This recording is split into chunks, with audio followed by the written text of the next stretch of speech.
You caused all this money to go to illegal immigrants. Anything that you all pass is not genuine. You have not protected the people of Chicago from invasion. There is a $538 million budget deficit, and about a third of that is spent supporting migrants. The city projects that it's spending about $200 million to process and support asylum seekers being dropped off in Chicago. More than 18,000 have arrived over the past year. More than 3,000 have to sleep in police stations while they await placement. The mayor hopes the base camps will solve overcrowding issues with migrants living at Chicago police stations. This is supposed to be a temporary solution to the ongoing crisis with migrant housing. The huge empty lot that was once Jewel Osco, our sources say, will house up to 1,400 migrants. The city has spent at least $83 million on companies and organizations that provide care to the 13,000 migrants now in Chicago. But things got quite rocky when the mayor was asked to put a dollar figure on what the migrant crisis has cost Chicago. It's 1%, and if you want the actual calculation, we can make sure someone... You're the mayor. You don't have the math in front of you? It's 1% of the overall budget over the last 4 years. That's why you're a failing mayor. All this played out while Mayor Brandon Johnson was in the nation's capital, seeking $5 billion in federal funding for the migrant situation here at home. Now, also, state funds, $160 million. Were issued to illegal alien job assistance shelters in Chicago. You're the mayor of Chicago. Do you think that your residents or the residents of your state should be paying for that more than they should be paying for their own needs, their own roads, their own public safety? Chicago threw $640 million in tax dollars at illegal migrants over 2 years.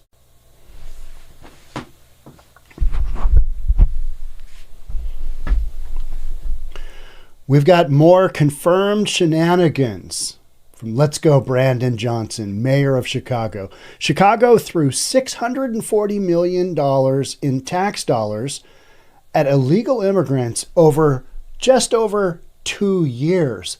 Meanwhile, the Chicago Public School District is in a budget deficit of $732 million. 640, 732 deficit. What's the dealio here? Does this make any sense at all? Of course not. Let's get into it. Here we go. This is a good one. This is a good one. Now, we've known the numbers are kind of roughly in this range. What we've had recently is an Office of Inspector General came right out and said, oh, yeah, Chicago and Let's Go Brandon Johnson, they spent the money. And Chicago is so, virtue signaling that they're like, oh, we spent the money and we're happy to do it. Meanwhile, their kids can barely read or do math, can barely write, barely function in an education system that its budget has been absolutely bloated by billions, and enrollment is decreasing. It's wild stuff. Just the absolute mismanagement of one of the United States' biggest cities. According to city records, Chicago Mayor Brandon Johnson threw $639.6 million in tax records at illegal immigrants between 2022 and 2024. Inspector General said Mayor Johnson dedicated nearly $640 million. And then we've got activist Corey Brooks, who revealed the price tag in an op-ed about Chicago's failing schools published by Fox News. He's a pastor, and he basically goes, hey, I'm a religious man. I believe in God. I believe in Jesus. But you got to take care of your own. That's what I was kind of thinking. Take care of your own community, whatever that might mean.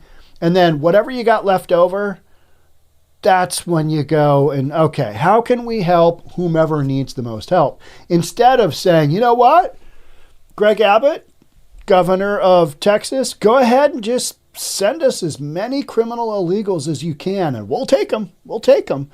Well, you took them. And you took your own taxpayers' dollars and spent it on the criminal illegals and didn't spend it on your own taxpayers. Does that make any sense? No. It makes no sense whatsoever. Brooks, logically, the activist pastor, wondered why that $640 million was not dedicated to Chicago schools, instead of going to the comfort and aid of illegal aliens who broke America's immigration laws and flooded the Windy City. Well, they flooded the southern border before that, right? And then in a genius stroke, Greg Abbott and Ron DeSantis of Florida said, hey, you know what? What would happen? These people are virtue signaling. They want as many as they can get. Let's give it to them. And they just started busload after busload after busload into Chicago, Windy Cities. Remember, they were rolling in and they had like no cold weather clothing. They just literally got off the bus and they're like, okay, we're here. Well, that's because Let's Go Brandon Johnson virtue signaled that, oh, we'll take them. Oh, us. And then, good Lord, these criminal illegals are expensive. God, we got to feed them. We got to clothe them. We got to house them. Some of them are having babies. All kinds of medical expenses. Jeez. Oh, Mr. Abbott, please stop sending the criminal illegals on the buses. You know, it was about that time that Greg Abbott really started ratcheting down lawsuits just flying with the Biden administration. And then Biden, he just caved with that presidential deal, right? Mama Harris, spent $1.5 billion, didn't get elected. Trump took over, and now our criminal illegal crossings are down, 95%? Come to find out, we didn't need that crazy legislation. We just needed a president who would, enforce the law. Force the law on the books that are already here. So our activist pastor says, I'm a pastor, I believe in compassion, but it is morally wrong to assign so many of our taxpayer dollars to non-citizens who come to the United States and are now receiving taxpayer-funded services in Chicago. It's what virtue signaling is all about. I mean, you voted in a progressive mayor. What did you think would happen? And this is standard for Chicago, right? Oh, let's vote in the progressive. He's going to make some real changes. Well, he did all right. He spent all your money, and this is what you get. Chicago politicians, here's Steve Forbes, Forbes magazine publisher. Chicago politicians found $640 million for migrant services while their own public schools face a $732 million budget deficit. Kids are struggling to read and do basic math. Teachers are being laid off, and special needs students are losing support. There is always money for what politicians consider a priority. Apparently, educating Chicago's children isn't one of them. It's virtue signaling, isn't it? It's how can we virtue signal? And then, oh my word, we're out of money. What are we gonna do? It's poor leadership is what it is. It's poor budgeting. It's poor leadership. It's sending the absolute wrong message to your constituents. But, you'd say maybe the citizens of Chicago will learn.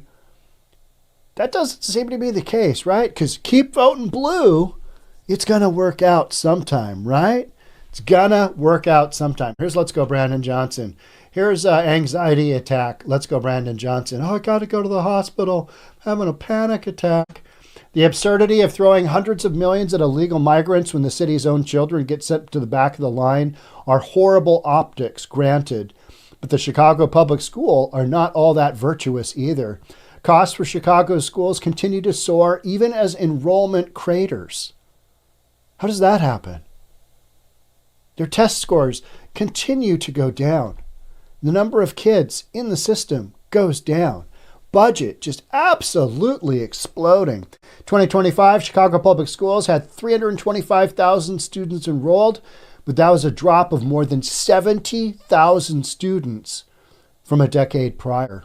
Man, those are big numbers.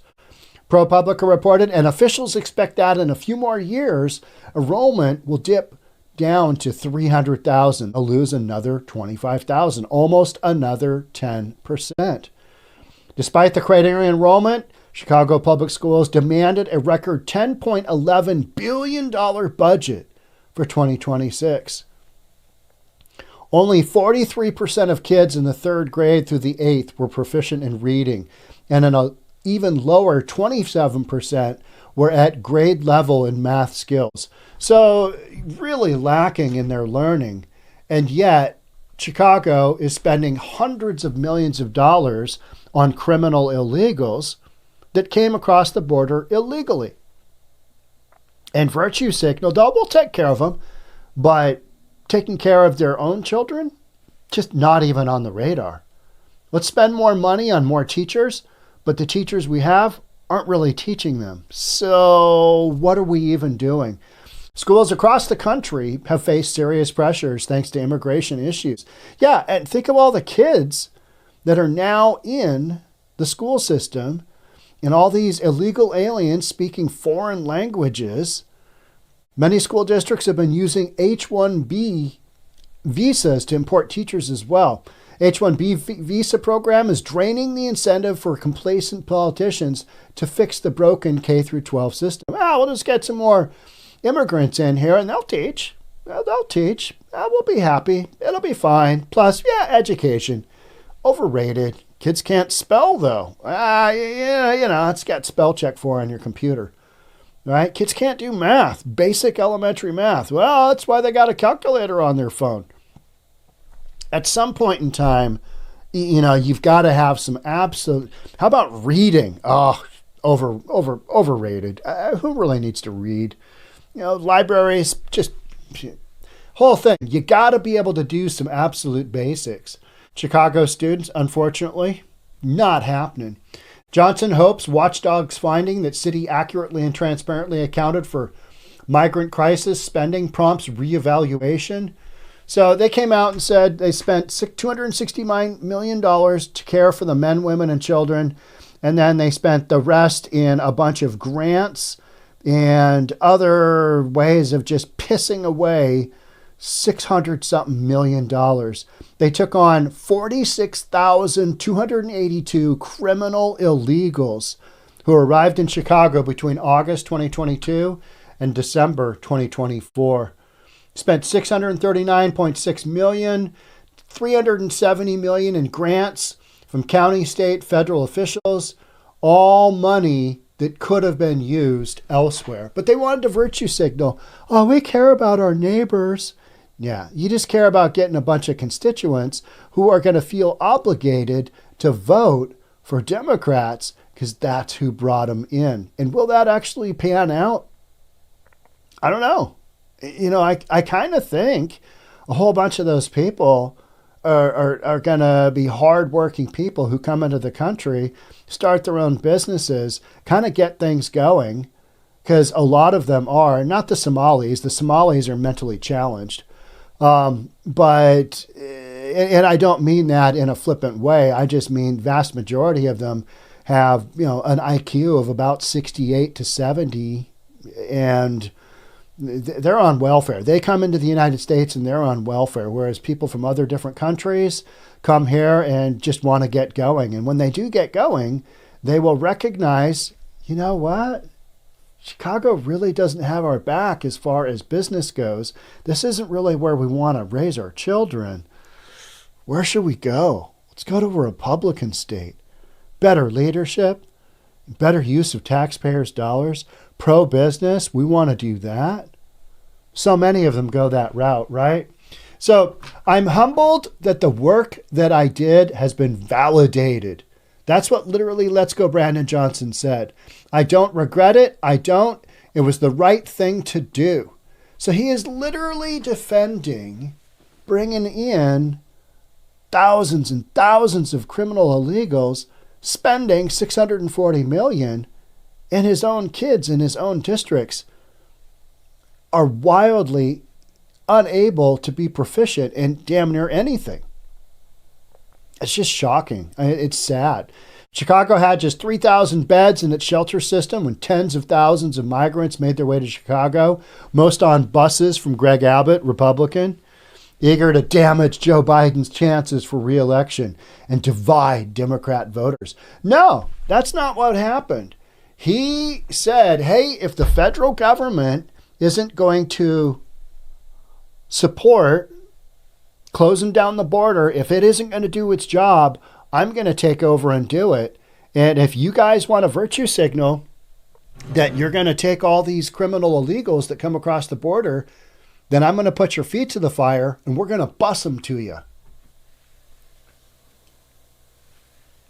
And so that's what he and Greg Abbott, or that's what he and Ron DeSantis started doing. It was a genius thing. Like, all right, let's get out the buses, boys. Let's send them.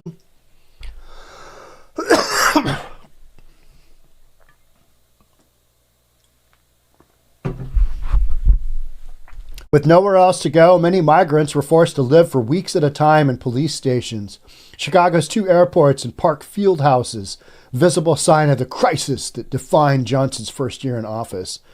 At the peak of the crisis, 15,000 people lived in 38 shelters. What a debacle. What an absolute debacle. And let's go Brandon Johnson. I mean, people in Chicago, they can't support this. How in the world could you logistically say, oh yeah, I mean, I'm okay with that. It's all good. It's all good. Because, you know, our kids are getting taken care of. Clearly they're not.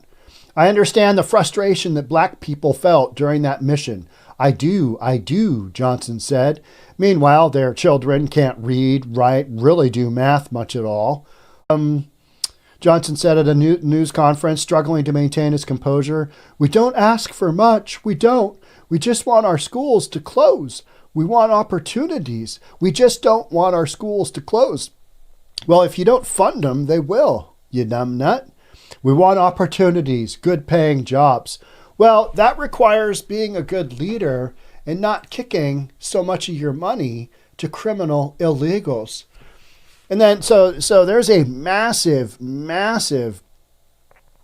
deal about Chicago's budget directors and so many folks that have basically said, I don't want to go down with this ship. Following budget director's sudden resignation, Mayor Brandon Johnson insists Chicago still has stability in me. This is the guy who made these decisions, and he's basically telling Chicago, it's okay. You still have stability because I'm here. Mayor Brandon Johnson's budget director's resignation is the latest shakeup of his administration's finance team of what is sure to be a grueling budget season. Annette Guzman, director of the Office of Budget and Management, left her post to care for her sick mother. Somebody's either got a sick mom or they got kids they got to take care of. That is the ultimate, because who's going to say, you can't leave. You can't go take care of your kids. Who says that, right? I mean, you truly have to be a moron. Yeah, maybe the same moron that spends all the money on the criminal illegals instead of, constituents' own children. Yeah, that guy.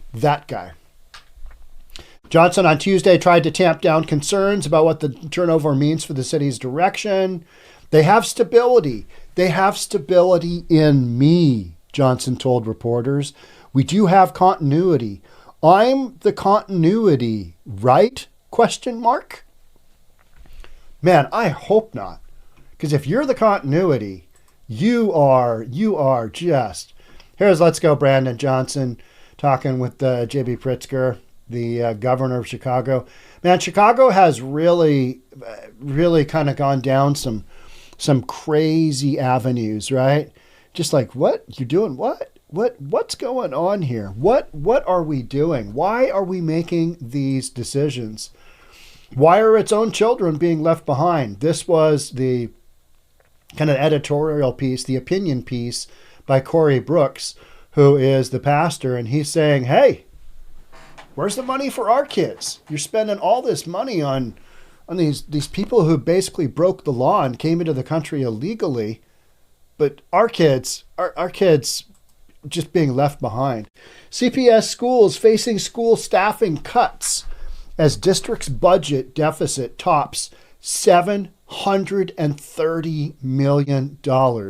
They're facing a challenging budget cycle, and challenging is in quotes, because, yeah, you really can't say, oh, God, it's just an absolute cluster, you know what. It's a challenge. I have concerns over Chicago's ability to fund their budget for the school district in the next upcoming cycle. Despite these challenges, I believe the school budgets largely protect resources and supports. Okay, yeah, whatever. Let's get down to, there's some crazy stats here. According to King, CPS, Chicago Public Schools, added nearly 10,000 staff positions since 2019. Most of those positions were school-based or worked directly in schools. Over that same time, enrollment has dropped by 45,000 students as the district's budget grew by $2.6 billion. Let's make sense of that. So the kids you're teaching, down by 45,000 students, down to 325,000. So what is that? A 15% drop? So whatever that is, 15, it's about a 15, I'm guessing. You can do the math. 10,000 more teachers, okay, for a 15% enrollment drop and a budget increase of $2.6 billion. It makes no sense at all, right? After federal COVID relief funding expired, King said it became far more difficult to maintain that same level of staffing. Gee, you think? So many of the blue states' budgets are still operating as if they're going to get federal COVID funding, and they're just not. Those days are over. Those days are gone.